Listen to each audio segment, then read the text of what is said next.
ಪುಟ್ಟಣ್ಣ ಕಣಗಾಲ್ ಹತ್ರ ಅದು ಭಾಳ ತುಂಬ ಆತ್ಮೀಯವಾಗಿದ್ದರು.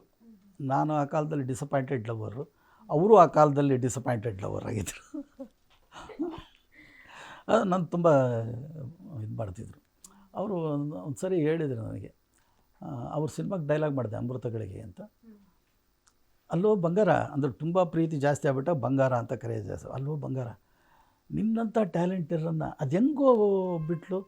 ಬಿಡಿ ಸರ್, ನಿಮ್ಮಂಥರನ್ನೇ ಬಿಟ್ಟಿದ್ದಾರೆ ಅಂದರೆ ನಂದೇನು ಲೆಕ್ಕ ಅಂತ. ನಾನು ಆ ಮನುಷ್ಯ ಎಷ್ಟು ಭಾವುಕ ಅಂದರೆ ಹತ್ಬಿಟ್ರು ಅವರು, ಕಣ್ಣೀರು ಹಾಕ್ಬಿಟ್ರು. ನಾನು ಸರ್ ನಾನು ಕ್ಷಮಿಸಿ ಸರ್, ನಾನೇನೋ ತಪ್ಪು ಮಾತಾಡ್ಬಿಟ್ಟೆ ಅಂತ ಕಾಣುತ್ತೆ.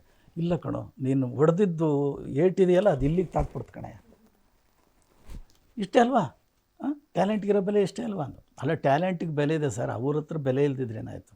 ಈಗ ನಿಮಗೆ ಕೋಟ್ಯಾಂತರ ಜನ ಅಭಿಮಾನಿಗಳಿದ್ದಾರೆ, ನನಗೂ ಬೇಕಾದಷ್ಟು ಜನ ಓದುಗರಿದ್ದಾರೆ, ಅವ್ರಿಗೇನೂ ಬೇಕಾಗಿಲ್ಲ ಬಿಟ್ಟರು, ಎಲ್ಲಾದರೂ ಸುಖವಾಗಿರಲಿ ಬಿಡಿ ಅಂತ. ಯಾಕೆ ಹೇಳ್ತಾ ಇದ್ದೀನಿ ಗೊತ್ತಾ, ಅವರು ಎಷ್ಟು ಭಾವುಕರು ಅನ್ನೋದಕ್ಕೆ ನಾನು ಹೇಳ್ತೀನಿ. ನೋಡಿ, ಈಗ ಸಿನಿಮಾ ರಿಲೀಸ್ ಆಗ್ತಾಯಿದೆ, ಪೋಸ್ಟ್ರುಗಳೆಲ್ಲ ಮಾಡಿಸ್ತೀನಿ. ಪೋಸ್ಟಲ್ಲಿ 3 ಜನದ ಹೆಸರು, ನಂದು ನಿಂದು ವಿಜಯ ಭಾಸ್ಕರ್ದು ದೊಡ್ಡದಾಗಿ ಹಾಕಿಸ್ತೀನಿ. ಹಾಕ್ಸಿ ಸರ್. ಈಗ ನಿಮ್ಮ ಲವರ್ ಮನೆಯಲ್ಲಿದೆಯಪ್ಪ ಬೆಂಗಳೂರಲ್ಲಿ ಅಂತ, ಏನು ನನಗೆ ಗೊತ್ತಿಲ್ಲ ಸರ್. ನನಗೆ ಈಗಲೂ ಆಶ್ಚರ್ಯ ಆಗುತ್ತೆ, ಆ ಮನುಷ್ಯ ಎಷ್ಟು ಪ್ರೇಮಕ್ಕೆ ಗೌರವ ಕೊಡ್ತಿದ್ರು ಅನ್ನೋದು, ಮತ್ತು ಎಷ್ಟು ಭಾವುಕರಾಗಿದ್ದರು ಅಂತ ಗೊತ್ತಿಲ್ಲ ಸರ್. ಏಯ್ ಗೊತ್ತಿಲ್ಲ ಅಂತ ಹೇಳ್ಬೇಡ, ಗೊತ್ತಿದೆ ನಿನಗೆ ಹೇಳ್ತಿಲ್ಲ ಹೇಳು. ಇಲ್ಲ ಸರ್, ನಾನು ನಿಜವಾಗ್ಲೂ ಗೊತ್ತಿಲ್ಲ. ನೋಡಪ್ಪ ಈಗ ಹೇಳ್ತೀನಿ ನೋಡು. ಈಗ ನಿಮ್ಮ ಲವ್ವರು ಮನೆಯಿಂದ ಈಚೆ ಬಂದು ಬಾಗಿಲು ತೆಗೆದ್ರೆ, ಕಿಟಕಿ ತೆಗೆದ್ರೆ ಬರೀ ಪೋಸ್ಟ್ರೇ ಕಾಣಿಸ್ಬೇಕು. ಮಾರ್ಕೆಟ್ಗೆ ಹೋದರೆ ಹೋಗೋ ಜಾಗದಲ್ಲೆಲ್ಲ ಪೋಸ್ಟ್ರ್ ಅಂಟಿಸ್ತೀನಿ, ನಿನ್ನ ಹೆಸರು ಕಾಣಬೇಕು. ಸಿದ್ಲೇ ಪುಟ್ಟಣ್ಣ ಅನ್ನೋ ಸಿನಿಮಾ ರೀ, ಎಲ್ಲರೂ ನೋಡ್ತಾರೆ, ಅವ್ರಿಗೆ ಎಷ್ಟು ಕಾನ್ಫಿಡೆನ್ಸು. ಕನ್ನಡಿಗರೆಲ್ಲ ನೋಡ್ತಾರೆ, ಅವಳು ನೋಡಲ್ವಾ, ಪೋಸ್ಟ್ ಎಲ್ಲ ಅಂಟಿಸ್ಬಿಡ್ತೀನಿ. ಈಗ ಹೇಳ್ತೀಯಾ, ಎಲ್ಲೈತೆ ಹೇಳು ಮನೆ.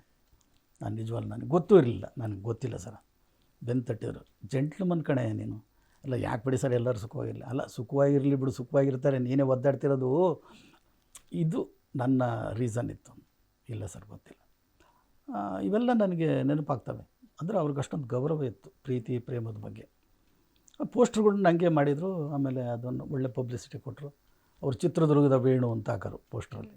ಬಟ್ ಆದರೆ ಹೆಸರು ಬಿಡ್ಬೇಕಾದ್ರೆ BL ವೇಣು ಅಂತಲೇ ಹಾಕಿದರು. ಹೀಗೆ ಅವರ ನನ್ನ ಒಡನಾಟನೂ ಅಷ್ಟೇ ಆ ಸಿನಿಮಾದಲ್ಲಿ ಚೆನ್ನಾಗಿತ್ತು, ತುಂಬ ಚೆನ್ನಾಗಿತ್ತು.